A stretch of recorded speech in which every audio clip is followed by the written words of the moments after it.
চোখের সামনে ডুবে যাচ্ছে স্বপ্ন, পানির নিচে তলিয়ে যাচ্ছে হাড় ভাঙা খাটুনি। শূন্য চাহনিতে সেই দৃশ্যই দেখছেন হবিগঞ্জের বানিয়াচং উপজেলার ইকরাম গ্রামের বৃদ্ধ কৃষক আহলাদ মিয়া। কিছুটা লাভের আশায় উপজেলার হুগলি হাওরে ৮ বিঘা জমি বর্গা নিয়ে চাষ করেছিলেন আহলাদ মিয়া। স্বপ্ন ছিল বোরো ধান কেটে শোধ করবেন সেই ঋণ আর ফেরাবেন পরিবারের সচ্ছলতা।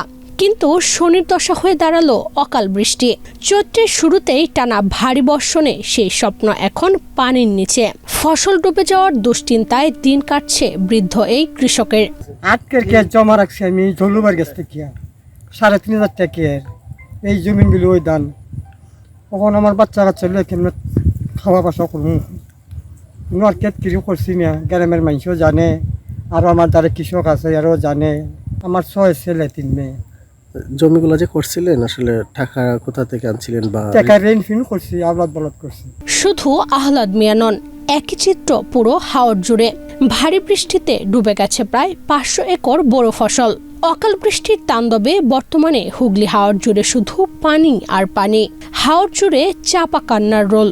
ফসল হারানোর সঙ্গে সঙ্গে অনিশ্চয়তায় ডুবে যাচ্ছে শত শত পরিবারের ভবিষ্যৎ। ক্ষতির মুখে পড়ছেন শতাধিক কৃষক পরিবার। ঋণের কিস্তি, সন্তানের লেখাপড়া আর সারা বছরের ভরণ পোষণ, সবকিছু নিয়ে এখন চরম অনিশ্চয়তা। কে নেবে এই ক্ষতির দায় আর কতবার এভাবে ভেসে যাবে কৃষকের স্বপ্ন? কষ্ট করছি, বান সান আটকে যাচ্ছে কিভাবে চলতাম। তখন আমরা একটু সাহায্য চাই কিভাবে চলাটা আমরা ভালো হয়। চিন্তা হয়নি দিন রাত কেমন কাটে এখন? আর চিন্তা তো ঘুমই ধরে না। পুরা 6 একর জমি আমি জমা করছি, অন্যদের কাছ থেকে টাকা দিয়ে আনছি, টাকাও ঋণ করে আনছি। তো এখন সব জায়গাটাই জমি চলে গেছে। এখনও এটাও তলাই গেছে, শুধু বাদা উড়াটা আছে, এটাও মানে টলমল অবস্থা। বাদ ভাঙ্গা এটারে আমরা অনেকে মিললে একটু কাজ করছি। তো এটাও মানে ঠিক বেগিনার সন্দেহ আছে। বালির আওয়ার এটাও মানে চুই চুই অবস্থা, পানি এটাও ভাঙ্গার সম্ভাবনাই বেশি। তো এখন যে অবস্থা আছে আমাদের এইখানে অনেক কৃষক, আর অরিজিনাল যারা কৃষক, যারা গিরস, তারা তো জমি করে না। আমরা গরিব যারা আছি তারা ওই জমিগুলা টাকার বিনিময়ে আনি। এই যারাই করছে, ঋণ পিন করে করছে, তারা এখন মানে কি করব এই অবস্থায়? এই জমির টাকাই কীভাবে দিব, বা ঋণ যে করছে সার দিছে, বীজ দিছে, এইগুলোর টাকাই দিতে পারবো কেন? এদিকে নতুন করে শঙ্কা তৈরি হয়েছে বাদেশ্বরা, বালি ও ব্যাঙ্গা হাওর নিয়ে।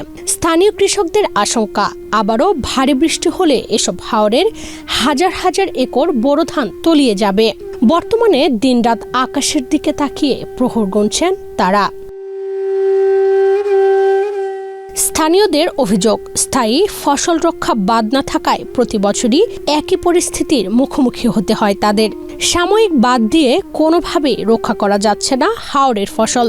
যেখানে আপনার এই ইজলি, হুগলি, বালি, বেঙ্গা এই 4টা হাওরে জমি আছে অন্তত 10 থেকে 12,000, আরও বেশি, 10 থেকে 12,000 বিঘা বা আরও বেশি।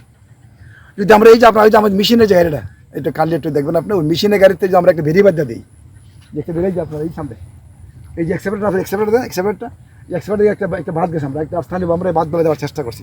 কৃষক থেকে তারা চেষ্টা করছে, এলাকার যে যুবক ছেলেরা চেষ্টা করছে, দলীয়ভাবে তারা মনে চেষ্টা করছে, কিন্তু প্রকৃতির তো আটকে রাখা যায় না। এই যে আপনার আমার আঙ্গুলি সুযোগ যে একটা এক্সপেক্টার মাটি কাছে, এটার পিছনে একটা আছে আপনার রাস্তা আছে, একটা সড়ক।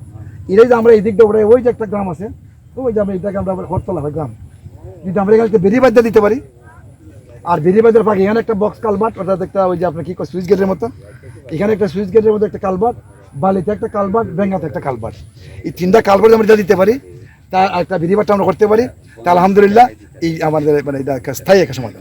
চলতি বছর হবিগঞ্জ জেলায় ১,২৩,৮৪৮ হেক্টর জমিতে বোরো ধান চাষাবাদ হয়েছে। তবে অকাল বৃষ্টি আর বন্যার শঙ্কায় সেই উৎপাদন হুমকির মুখে। এখন পর্যন্ত কি পরিমাণ ক্ষয়ক্ষতি হয়েছে তা নিশ্চিতে কাজ করছে উপজেলা কৃষি সম্প্রসারণ অধিদপ্তর। বৃষ্টিটা শুরু হয়েছে আপনার সিজনের আগে, সেটা আপনার চৈত্র মাস শুরু হওয়ার আগে বৃষ্টি হয়েছে। তো বৃষ্টিটা হওয়ার কারণে পানিগুলো নিষ্কাশন হইতেছে না, প্রপার নিষ্কাশন ব্যবস্থা নাই বিধায় পানিগুলো এখানে জমা হয়ে আছে। জমা হয়ে থাকার কারণে কিছু ফসলের জমি যেগুলো নিচু জমি, তুলনামূলক নিচু জমিগুলা পানির নিচে তলিয়ে গেছে, আর যেগুলো তুলনামূলক উপরে আছে, যে দেখেন উপরে যেগুলো আছে এগুলো কিন্তু এখন আর যায় নাই। যদি বেশি বৃষ্টিপাত হয় আজকে রাতে বা আজকে রাত থেকে যদি আরও বেশি বৃষ্টিপাত হয়, তাহলে যে জমিগুলো আপনার ভাসমান আছে এগুলো পানির নিচে যাইতে পারে। আর ক্ষয়ক্ষতি কী পরিমাণ হয়েছে আসলে আমরা তো এখন তথ্য নিতেছি, তথ্য কালেক্ট করে সেটা মানে পরে বলা যাবে আর কি। এখন আপাতত বলা যাবে না যে কী পরিমাণ আসলে কত হেক্টর জমি পানির নিচে গেছে। দিন যত গড়াচ্ছে ততই বাড়ছে হাওরের পানি। এর সঙ্গে পাল্লা দিয়ে বাড়ছে কৃষকদের উদ্বেগ। তাদের দাবি দ্রুত সময়ের মধ্যে স্থায়ী বাঁধ নির্মাণ করে হাওরের ফসল রক্ষায় কার্যকর উদ্যোগ নিতে হবে। এখনই যথাযথ ব্যবস্থা না নিলে শুধু ফসল নয়, ভেসে যাবে হাজারো কৃষকের স্বপ্ন।